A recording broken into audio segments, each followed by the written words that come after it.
আমার মুখের হাসিটা দেখে বুঝতেই পারছেন আজ আমি শেয়ার করব আমার সবচেয়ে প্রিয় মাছ ইলিশ মাছের রেসিপি। তো চলুন দেখে নিই। ইলিশ মাছ মানেই বাঙালির আবেগ, আর সেই ইলিশ দিয়ে আজকে এমন একটা ঘরোয়া রান্না করব যার গন্ধেই খিদে বেড়ে যাবে। আজকের রেসিপি ইলিশ মাছের মাথা দিয়ে চচ্চড়ি। খুব সহজ, খুব সুস্বাদু। চলুন আজকে আমার সঙ্গে রান্নাটা করে ফেলি।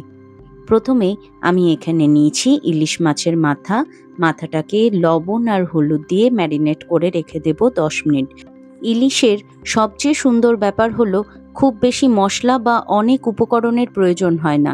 একদম সাধারণ কিছু উপকরণ দিয়েই ইলিশের আসল স্বাদটা ফুটিয়ে তোলা যায়। আজকে আমি যে ইলিশ মাছের চচ্চড়িটা বানাচ্ছি এটা একবারে ঘরোয়া স্বাদের। গরম ভাতের সাথে এই চচ্চড়ি হলে আর কিছুই লাগবে না। এখানে আমি আলু, কুমড়ো, পুঁইডাঁটা সব ভালোভাবে কেটে ধুয়ে পরিষ্কার করে সাজিয়ে নিয়েছি। এরপর চলে আসছি মূল রান্নায়। কড়াইয়ে দিয়ে দিলাম বেশ কিছুটা পরিমাণে সর্ষের তেল। মাছের মাথার পরিমাণ অনুযায়ী তেলটা অ্যাড করবেন। এরপর তেলটা ভালো করে গরম হয়ে গেলে মাছের মাথাগুলো একটু হালকা করে ভেজে নেব। খুব বেশি ভাজবো না, মাছটা কড়া করে ভাজলে কিন্তু তার টেস্টটা অনেকটা নষ্ট হয়ে যায়, তাই হালকা করে মাছের মাথাগুলো ভেজে নেব। আমার মনে হয় কিছু কিছু খাবার শুধু পেট ভরায় না, আমাদের পুরনো দিনের স্মৃতিগুলোকেও ফিরিয়ে আনে। ইলিশ আমার কাছে ঠিক তেমনই একটা খাবার। ইলিশের নাম শুনলেই কত পুরনো দিনের কথা মনে পড়ে যায়। বাড়ির রান্নাঘরে ইলিশ ভাজার গন্ধ, গরম ভাত আর পাশে একটু ইলিশের ঝোল। সত্যি এই স্বাদের সঙ্গে অন্য কিছুর তুলনাই হয় না। দেখুন, গল্প করতে করতে আমার ইলিশ মাছের মাথা ভাজা হয়ে গেল। এরপর আমি ওই অবশিষ্ট তেলেই ফোড়নে দিলাম 5 ফোড়ন, তেজপাতা, শুকনো লঙ্কা।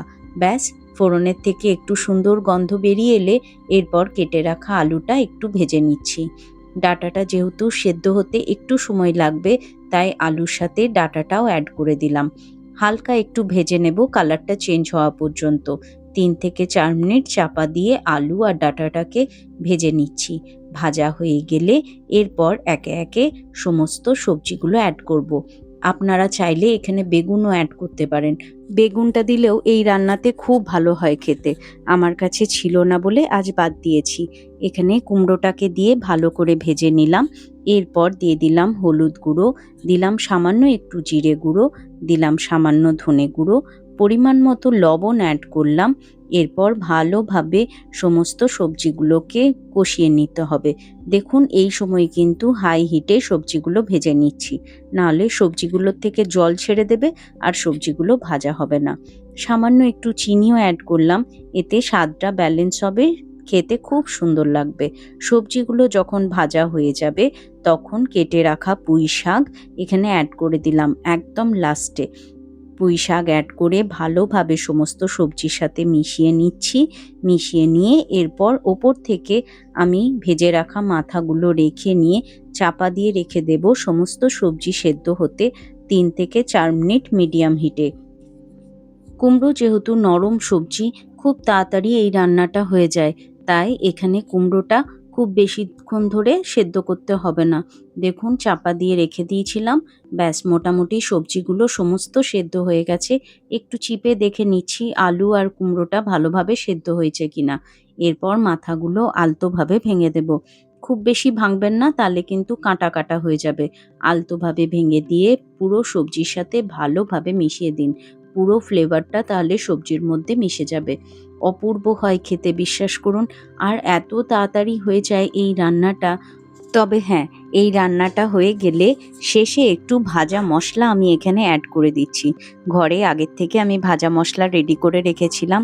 ধনে, জিরে, শুকনো লঙ্কা ড্রাই রোস্ট করে এই ভাজা মশলাটা 1 চামচ অ্যাড করে দেবেন। এত সুন্দর টেস্ট আসে এই ভাজা মশলাটা অ্যাড করলে, অপূর্ব লাগবে। ইলিশ মাছের স্বাদই যেন আলাদা।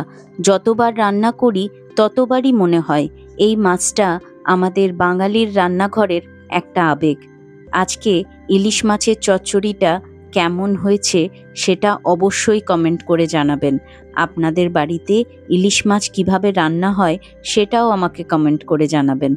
আপনাদের কাছ থেকে নতুন নতুন রান্নার আইডিয়া পেতে আমার খুব ভালো লাগে। ভিডিওটা ভালো লাগলে একটা লাইক অবশ্যই করবেন, আপনাদের প্রিয়জনের সঙ্গে শেয়ার করবেন আর আমার চ্যানেলটা সাবস্ক্রাইব করতে ভুলবেন না। আবার নতুন একটা সুস্বাদু রান্না নিয়ে খুব তাড়াতাড়ি আপনাদের সামনে আসব। ইলিশের গন্ধে যেমন বাঙালির রান্নাঘর ভরে ওঠে, তেমনি আপনাদের ভালোবাসায় আমার ছোট্ট রান্নার পরিবারটাও প্রতিদিন একটু একটু করে বড় হচ্ছে। পাশে থাকবেন, ভালোবাসা দেবেন। আজকের মতো তাহলে এখানেই বিদায় নিলাম। টাটা।